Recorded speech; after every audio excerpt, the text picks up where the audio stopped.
Hey guys, today we are going to make chocolava coffee gulab jamun. Sounds very interesting, right? So for this we'll be needing 6 bread pieces and some chocolate bar, 3 coffee packets. You can use coffee according to your preference. 1 cup milk, 1 cup water, 1 cup sugar, half a lemon, a little of cinnamon stick and 2 cardamom pods. Let's make syrup first. Add in 1 cup of sugar,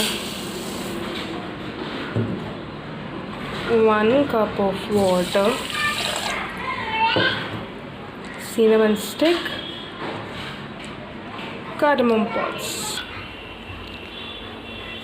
Light your flame, put it up into the high, keep our bowl onto this. Let all the sugar melt and then we have to turn it off. Guys, don't forget to cut your cardamom and smash it a little. Only then the flavor in it will enhance into the syrup and it will give us beautiful flavor. In the meanwhile, let's chop off the bread slices. We have to remove the brown sides. You can actually use them in your gulab jamuns, but if you want your gulab jamun to be your next level, then please remove the sides. So guys, don't worry if you don't like to eat the sides. In the upcoming video, I'll surely make a recipe using only the sides. And also cut carefully, don't cut like me. In the meanwhile, let's make coffee.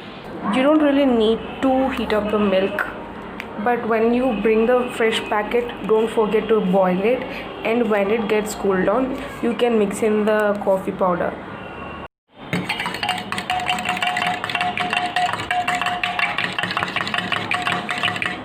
See, your coffee is done. If we see here, all the sugar is melted and now we are having the beautiful syrup color, so it's time to switch off the flame and squeeze in our lemon.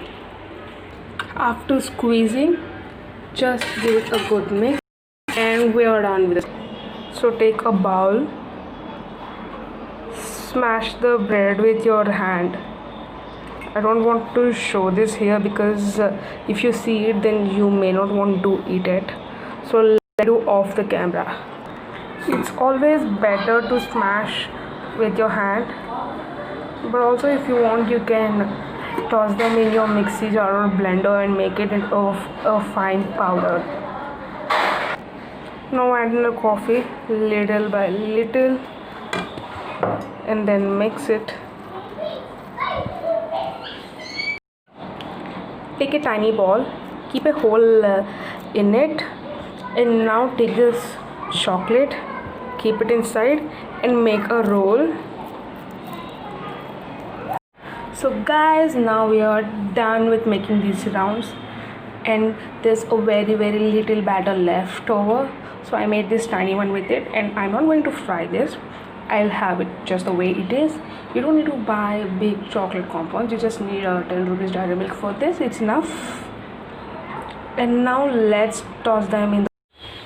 So now our oil is heating. If you are rich enough to afford more ghee, then you go for ghee and fry your gulab jamuns in the ghee because it will give you more good flavor. Guys, you got to use a spatula like this, not the plain ones. Our oil got heated, so let's toss in our first gulab jamun and see how it will going to be. And don't forget to keep your flame from low to medium.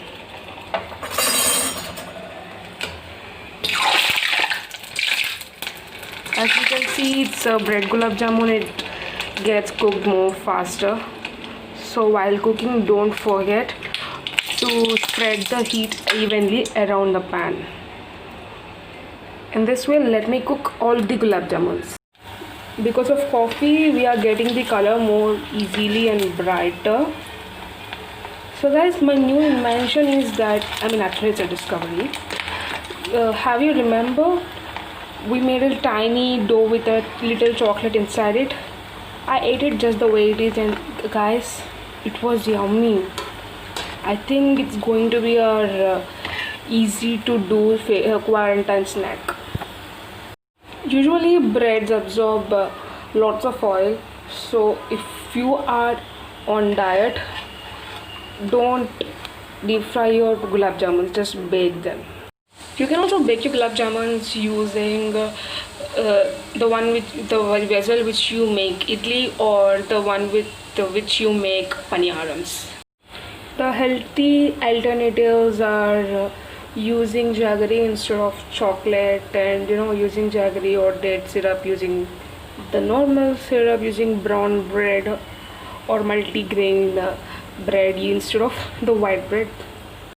And if you are a kind of person who loves coffee but wants to avoid caffeine, don't worry, I'm going to post no coffee powder in my next video. These are looking like deep fried budgies. I mean over fried. Don't worry, they are not over fried, guys. Their color is just like that. It is a little darker in color. So guys, you got to let them stay for 1 to 2 hours until it completely cools down. Then you can grab them and keep them in your refrigerator and let them to chill completely, and then you can savor your gulab jamuns. And one pro tip, guys, you can also roll your gulab jamuns in a chocolate paste or some melted chocolate, and that will give you truffle gulab jamuns. You can have them just the way they are, or add into your ice creams, or you can use them as your toppings for the cake. I'll meet you after these gulab jamuns get completely ready to be savored. So this is how our gulab jamun turned out to be. Thank you for watching. Please like and subscribe.